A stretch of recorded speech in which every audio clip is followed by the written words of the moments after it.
Hi everybody, and welcome to another episode in the series, A Journey Towards Emotional Self-Regulation. I'm Smriti Gopal. I am an educator, a conscious parenting coach, a conscious living coach, and a present moment awareness coach. In this video, I'd like to talk about insecurities. I think we all have so many insecurities which come up from time to time, and some of them really grip our lives and prevent us from showing up as who we truly are. So let's talk a little bit about this today. So if somebody was to come and tell me, "Oh Smriti, you look so beautiful," and I say, "Really? With this gray hair?"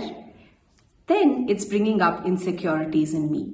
I'm not okay with some part of me, and that is causing an insecurity. So be aware of moments when people compliment you, and instead of just saying a plain thank you, we start defending, or we give reasons, or we tell them when it was better. All these are ways that our insecurities are coming up. Insecurity is a feeling that we don't feel secure in the way we are. We feel a lack of access to a particular thing or a need. There could be a real lack or a perceived lack. It is basically a resistance to our weaknesses or a very truthful impermanence that is inevitable in life, but somehow we are resisting it. Brené Brown has categorized them into three types. The first one is a domain insecurity, which means you're insecure of a job, you're insecure of some resource like food. The second insecurity is relationship insecurities. This can be romantic relationships or relationships with anyone. There is no trust in these relationships, or there is a fear of betrayal, fear of losing this relationship. That can be an insecurity too. Insecurity of aging, that can be an insecurity too, and that's why we resist processes in our body that are natural and very, very timely, but we resist it because that was not something that we had envisioned. So again, there is a lack of youth in aging, and that's why there is an insecurity. I want to talk about in today's video the personal insecurities. Insecurities about the way we are. Our bodies, our ways of being, our skill sets. The insecurity in these areas is what I am addressing today in this video. This is very common in young children and teenagers as they are getting into that mode of finding out who they truly are. The society is defining everything for them, right? Culture defines beauty, culture defines success, and that can cause a lot of insecurities when our reality is not in line with this cultural definitions that we hear all the time. And if it's pointed out day in and day out, that funnily becomes a very secure insecurity.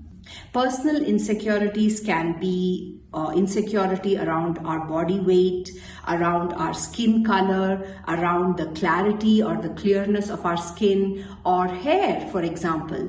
So I can tell you a very personal experience with my own hair. So I've had this kind of curly hair ever since I was born, but somehow when I entered teenage, I did not like my hair at all, because of course the world around me is all about straightening hair, keeping it nice and not frizzy, and it looked like to me in the teenage years that if these models, as I'm seeing in TV, are born with this hair, I did not think that they could be using products, and I somehow felt lesser than that my hair was not the same as theirs. So I spent years and years trying all the products that were available to make my hair look beautiful, but did not look that way to me at all. Eventually, I gave up on these products and I decided I'm going to straighten my hair. So I kept on straightening it for years and years. I've done permanent straightening, I've done temporary straightening, just cannot be curly. I've been on the path of self-inquiry for almost 15-20 years now. Nevertheless, I was not okay with my hair and I wanted it to be straight. 4 years back, I went on a deep dive and started looking into my inner psyche and trying to discover who I am, and all this process started making me realize that this part of me is not being accepted. I really feel insecure about my hair is what I understood through all this work that I did. Nevertheless, it still did not bring me that impact. Then suddenly society decided curly hair could be beautiful too. And I started seeing people with straight hair curling their hair, making it look curly and everything. And I started questioning why I was born with this and I don't like it. And now this is what beauty is being defined as also. So I still did not feel I liked my hair. A year back, I went to the beauty parlor to get my hair trimmed. She dried my hair and she said, "Wow, you have such beautiful curls. I'm not going to do anything to it. I'm just going to let it dry and leave it." Trust me, I don't know what it was and what she said. I was almost in tears. I had not seen my own beauty for all these years, even though I was on a spiritual journey. That's what I thought. So you see, these insecurities are there with us till they are there with us. We really cannot have them gone or wish them away. But this is a very classic example, I think, for how culture makes us see what is beautiful in us, when actually we all the time had this. So it's all about just the society saying, oh, straight hair is beautiful. Then I went and straightened my hair, and now culture says curly hair is beautiful and I'm okay with my hair. That's when I questioned that why am I giving society and culture so much importance to define what beauty means to me? Just to define it very, very simply. So insecurity is a lack of acceptance of one's own real existence in this moment, whatever is real for me. When we don't accept it, we feel insecure. We feel there is a kind of wanting to fit in. There is a wanting of validation. There is a wanting of being specialness. All this is underlying these insecurities. And you may know all this, but insecurity still is there. So acknowledging is extremely important. And I can say from my own experience, it was years and years and years of not wanting this hair, even to a point of being disgusted with it sometimes and straightening it, and I didn't want to see any curls. And it took me a while to realize that I love what I have. It really takes a while. And in that process, 100 people might have also told me that, oh, it's curly, it's so beautiful. Why don't you like your hair? Your hair looks so beautiful. But that's not the point. The point is, I did not see it as beautiful.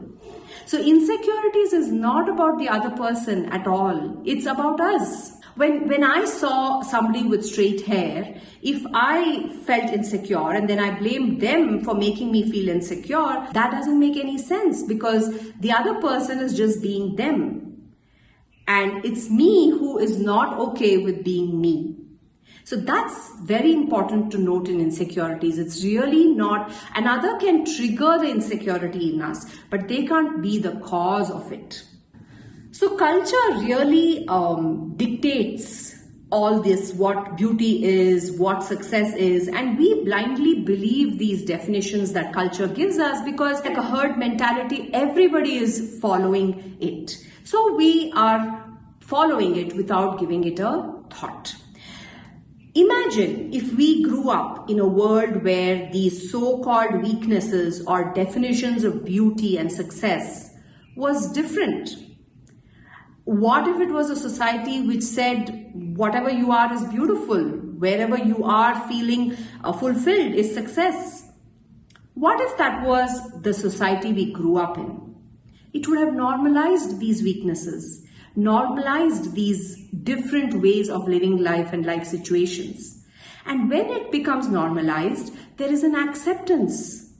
Normalizing things in society definitely helps us accept what is, accept the impermanence, accept the reality of life. Whatever it is that society approves and normalizes, you see, we humans accept it with so much more ease. So I think what the vice versa is also true, because the society and culture is also made up of us. So each of us having our own definitions of beauty and success will create a world that we are imagining right now where we can accept the way we are. When this acceptance happens, we are okay to talk about our weaknesses. And talking about our weaknesses gives it air. And when it gives it air, it's a big relief. We don't have emotional dysfunction because our nervous system is at ease and we are at peace. The thing to keep in mind is insecurity is not wanting to have clear skin. It's not wanting to have a particular size or wanting to dress up to be beautiful. That's not insecurity. There is no harm in wanting any of these, and we can work towards these wants in healthy ways. The most important point is to investigate why you want it. This answer will inform us if we are trying to fit in, if we are trying to please others, or if we are deriving our core worth from these wants. If you want it because you like it, then not having it is not going to pull you into the dumps. Yeah, you may be disappointed, but you're not going to be completely depleted of energy. You will keep doing what you're doing until the situation changes or our wants change. It only becomes an insecurity when we feel less than and hold ourselves from fully participating in life because of our weakness. It is not as much about looking beautiful for others, being a particular size for others, or having clear skin for others, as much as it is for ourselves. If we are looking down upon ourselves because we consider our weight, our skin, our color to not be what we want or should be because culture defines it as that, then we don't find ourselves beautiful. We don't find what we have beautiful. We are looking for something else. That's okay too, as long as we don't attach our worth to it. When our worth is not attached to it, we know, we can see the insecurity rising. We know that we want this, then we do what we can, but at the same time, we are not stopping our participation with life. We are full on participating, we are showing up in most joyful and peaceful ways, and there are episodes of disappointment, but the insecurity does not grip us. So what is that obstacle that's keeping me seeing the beauty in this hair? That is the investigation we need to do when we are insecure. Giving sugar-coated things like curly hair is beautiful, or it's okay, so what if you have a pimple? It'll go. None of this is helping us when we are stuck in the grip of insecurity. What helps is to look at insecurity and be there for it. When you look in the mirror and you love everything about what you see in the mirror, then you can say you are secure in yourself. Now, is this a reality day in and day out? No, we are humans. One day we like it, one day we may find fault with it, but awareness that the insecurity is creeping up. And where is this insecurity coming from? That's very important. I remember growing up, I was told that my nose was fat, and that made me feel really insecure. A part of me was not acceptable by these people that were important to me. And so I spent years covering my nose with a handkerchief and in the bargain creating a constant cold. So when people asked me, all I would say is, oh, I have a cold, and I had a perpetual cold. It was only in my teenage years when I started discovering this, and I actually wanted to show my face and dress up and everything. I said, why am I covering my nose? And I realized that these voices were continuing to tell me that my nose is big. And is my nose big? It is. But I don't have a problem with it now. Then I had a problem with it. So it's not about the isness. The isness is what it is. And we know the underlying place that we need to heal this insecurity is in the lack of self-worth and not enoughness. All the superficial things that we do by covering it up, making it look different, will take care of it at a superficial level. But the lying wound stays fresh. And it will be instigated by something else. So the insecurities keep changing. You fix one, another one arises. That's because the wound is not healed. When you look into the insecurities, or when you start getting information and start questioning and awareness starts building in you, the nose didn't get smaller. What got weaker is the grip of the insecurity on me. It's being okay with whatever it is. This is my reality. And we start integrating and embracing our reality. Until we are on the side of our weakness or differences, we will continue to feel insecure. Don't let society and culture tell you about beauty and success. Discover these definitions in you, for you, by going on an inward quest, by being on your side moment by moment by moment. We cannot get to a place of acceptance from a place of self-hatred. So first, to look at things clearly, gather information and see what is coming up for you when you feel these feelings, and recognizing that underlying cause for this insecurity is the lack of self-worth and not enoughness. I am not good at something can be a reality, because all of us are not good at everything in this moment. But when I am not good at something and I want to be good at something, I can learn, I can practice, I can give it my all and do it as long as it takes for me to learn it. If it's not something that's calling, then I go about doing what I like, what I call to, what I'm good at. So this is a decision we make. But the fact that I don't know something makes me feel less than, worthless. That is where it has become an insecurity. So insecurities are not going to be over or done with, but we can start coexisting with our insecurities. We can start becoming observers and witnesses of our insecurities. And when we see it appear, we acknowledge it and let it be while we stay connected to our breath, which will guide us to our truth. Then, like any other emotion, it appears, lingers on, and fades away. The lesser we engage in it, the more it loses its grip on us. So, like I said in the beginning, insecurity is a lack of access to resources. And in this case, the resource we have lost access to is our true essence, ourself. With a capital S, the one that we truly are. When this connection is regained, we will still pursue our wants from a place of abundance and self-love. We all have many insecurities, and that's the predicament of the human race.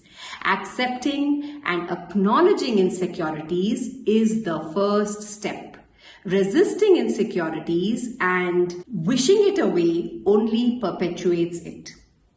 Like Ram Dass says, the spiritual teacher, he says, he invites his insecurities in for tea when they knock on his door. And when you invite them like this and allow them to be, the grip on us is reduced. The opposite of insecurity is self-security, says Dr. Brené Brown. And what is self-security? Self-security is being open and non-judgmentally accepting of one's weaknesses. We all have weaknesses and strengths. This is again the way the human form exists.